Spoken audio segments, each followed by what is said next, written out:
Bolo to dávno, veľmi dávno, keď žil biskup Mikuláš. Pomáhal chudobným a mal rád deti.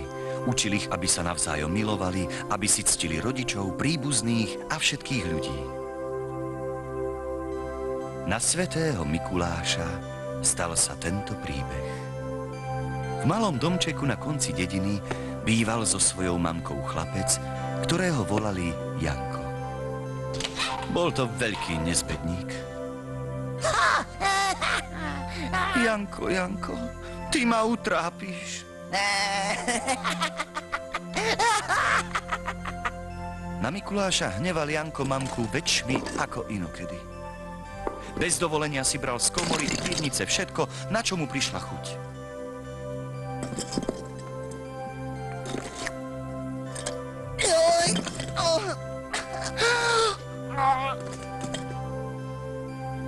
Mamka už nevedela, čo najlepšie by synovi ponúkla, no Janko hneval a hneval.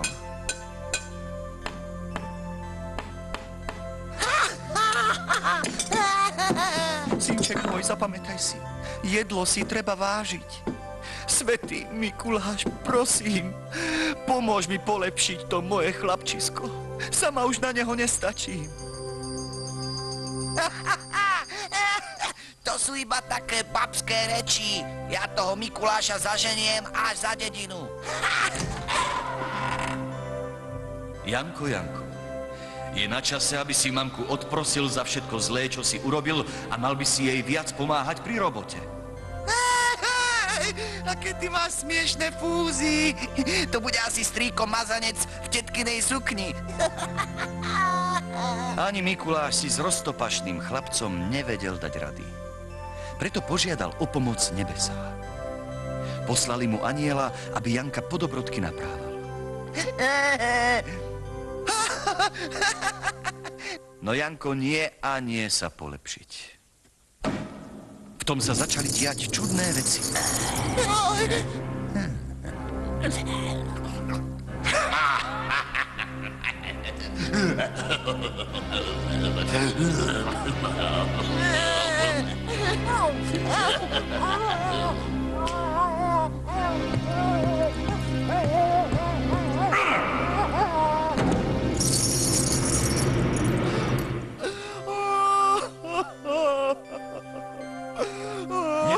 Neplač, dobrá žena. Všetko bude zase dobré, všetko dobre dopadne. Neplač. Tak si vyber, Janko. Alebo budeš poslúchať, alebo pôjdeš do kotla.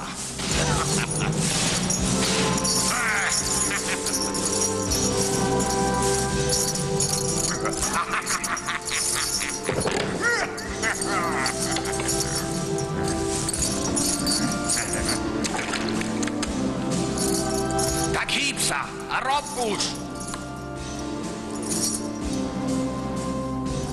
Ešte si jedlo nezaslúžil. Len rob pekne ďalej.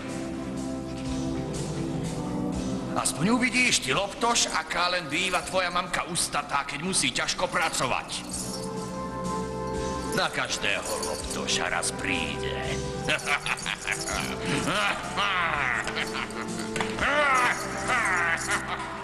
Mamka sa o Janka čoraz viac bála. Rozhodla sa ísť opäť s prosbou za Mikulášom. Neboj sa už o Janka, dobrá žena, vráť sa domov.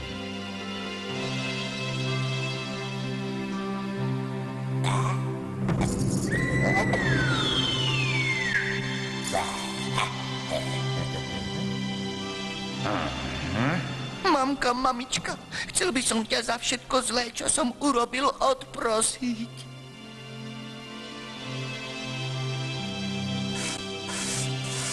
Ach, to bolo radostné stretnutie. Od tých čias nebolo v dedine poslušnejšieho chlapca, ako bol Janko.